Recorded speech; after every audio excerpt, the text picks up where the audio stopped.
the ball off the square at all. I couldn't hit it off the square, so maybe the Sachin in it helped him yesterday, certainly. Yeah.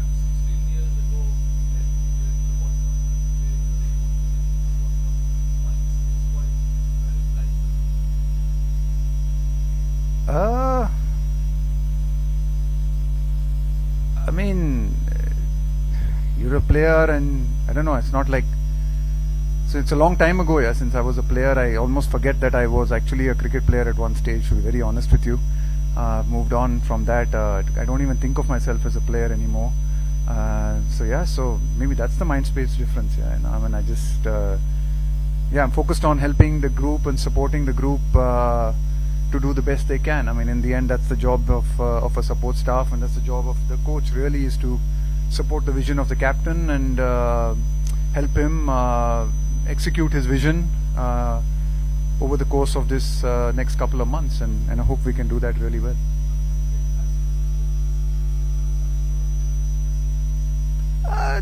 Yeah, I mean, I guess I think you recognize as a coach that there's only, once the game starts and once the guys cross the line, there is only so much you can do, right? We're not gonna, as coaches, we don't score a single run or we don't take a single wicket in this whole tournament. All we can do is really support the players. So a lot of our work, to be very honest with you, is in the days in the lead up to these games. It's in the practice sessions, is in hopefully the kind of mind space that we get people in. It's supporting the captain and the team in whatever way we can in the lead up.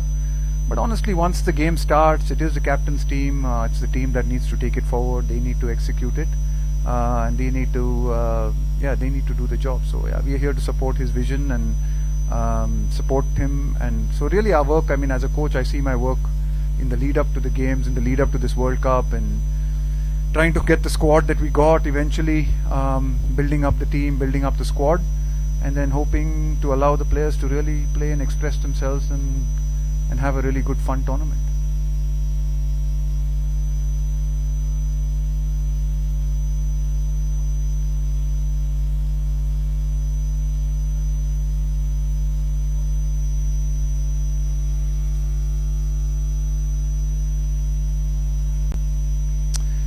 I mean, honestly, we all try and read pitches as well as we possibly can. Both teams will try and do that. But in the end, it's about executing your skills on those pitches. It's all going to come down to actually the guys who can execute the skills. Sure, sometimes you read a pitch right and you might be able to decide whether you bat first or bowl first. But in the end, you need to, execute your skills on that pitch. It's not. I don't think that this World Cup is going to be such a. It's going to be decided by whether you've read a pitch correctly. It's going to decide how you play on those conditions and on the variety of conditions that you're going to get. They're going to be different conditions, like I said, and different grounds. I think adaptability is going to be a really huge issue, I think a good challenge in this World Cup, and how teams adapt to the various venues, various conditions, various pitches, various bowling that they'll have to face. I think will probably decide how successful teams are, and I think just building a squad. For us, I think it's really important to be able to build a squad that allowed us to play 2 or 3 different combinations based on the conditions that we see on a particular day. And based on whatever we see, I think we'll try and mix and match some of those squads and some of those combinations that we can put out.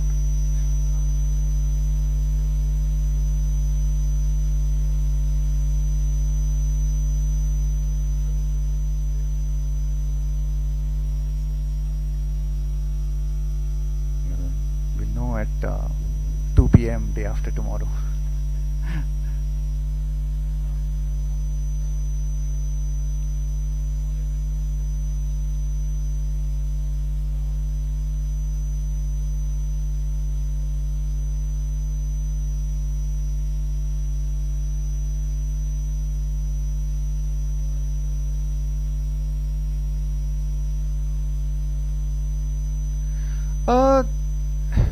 Yeah, I mean, we haven't played a lot of 50 overs cricket over the last bit. I mean, I think that's been one of the things that I've kind of noticed in the couple of years that I've been coaching the team as well, is that because I think there were 2 T20 World Cups that happened back to back, and then there's always the World Test Championship at the back of everything that you're doing. It's just a constant cycle that goes on.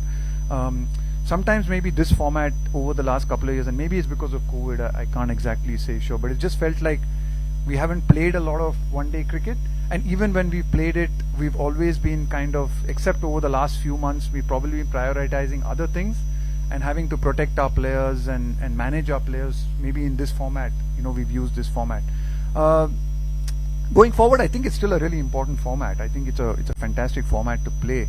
Obviously, how much of it is played will be decided by a variety of factors, and obviously with T20 cricket being more and more T20 matches being added onto the calendar, it will make it difficult to have potentially the same number of one-day games that you probably used to have, say, between the 2015 and 2019 cycle. I don't think we'll ever go back to those days, but I sincerely hope that we still keep valuing and playing this format, because for me, I think nothing. You've got Test cricket, but I think just to give you an example, I think like the Siraj spell in the Asia Cup final. That was like the 6 overs of really top class bowling. In a T20 game, you never see that, right? He would have even if he was bowling that well, he potentially would have bowled 1 over, 2 overs, maybe 3 on a good day, not more than that. But here you got to see a full gamut of his skills and his abilities, which I think. One-day cricket allows you to do that. It allows you to see great spells. It still allows you to see really good innings like we've seen, yesterday from both those two left-handers. It allows you to see a lot of good spin. It allows you to see rotation of strike. It means you see a lot more. You see creativity as well. So as a coach and as someone who loves the game of cricket, I'd love to see this format thrive and do well.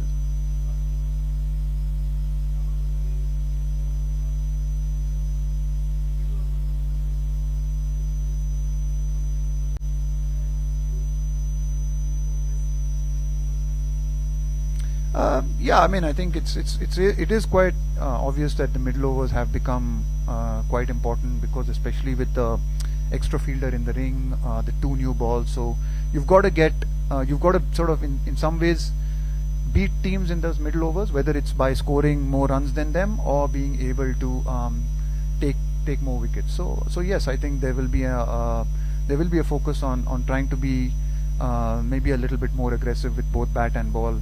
Wicket taking through those middle overs really helps you at the back end and the death when you don't have to bowl to, say, the main batsman when you've got into the lower order if you're bowling at the death. And certainly with maybe the balls becoming softer and certain kinds of wickets in certain kind of conditions, if the game does slow down or the wickets do slow down, then being able to maximize those first 30-35 overs also is could be a big factor.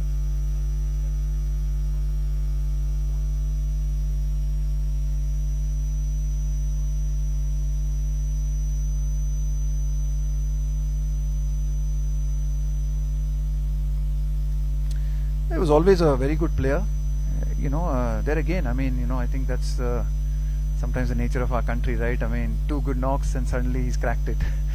It doesn't work like that. I think he's always been a fantastic player. 2 good games or 2 bad games, honestly, didn't change it for us. We've always known that there's a certain ability and a talent that he brings to both those white ball formats for us. Yeah, it's just a question of, I think just the confidence that it would have given him. I think the fact that we were able to set him up beautifully for the role at the back end, and the confidence that it would have given him, was fantastic. And it's also really good to see that, he's working on certain things. We've also been chatting to him a little bit about finding different ways to score runs. We know that his preferred route of scoring runs in, say, the T20 format has been square of the wicket. He's played a lot of cricket, scores a lot of runs square of the wicket, which makes him incredibly effective and absolutely a gun in T20 cricket. But in one-day cricket, you've sometimes got to find other ways to play as well, and other areas of the field to access. And credit to him, he's working really hard. He's really developing other facets to his game as well. So always, everyone is a work in progress. Everyone is constantly looking to improve, and the same with Surya. But the confidence he would have gained, like you rightly said, from the last few games, is fantastic for us. We know he's in a really good space. And if he's called upon to play in this tournament, the first match or any match, we know that we've got him in a really good space in terms of his skill.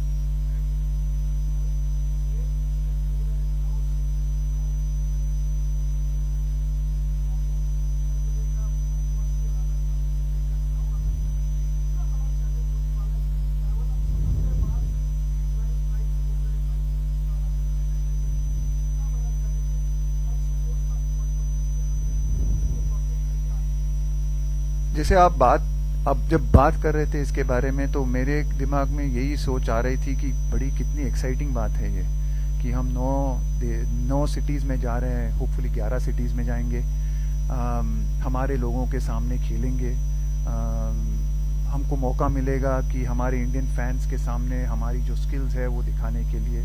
तो मैं मानता हूँ ये एक बहुत बड़ी exciting opportunity है। हमारे देश में ये टूर्नामेंट किया जा रहा है, हमारे लोग हैं, हमको दिखने को, उनको हमारे जो प्लेयर हैं, जो उनके फेवरेट प्लेयर्स हैं, वो जाएंगे, हर जगह में जाएंगे, उनको देखने को मिलेगा, हमारे प्लेयर्स लाइव देखने को मिलेगा। हर सिटी में जाएंगे, हर एयरपोर्ट में जाएंगे तो लोग हम लोगों को देखेंगे, हम उनके फेवरेट प्लेयर्स को देखेंगे।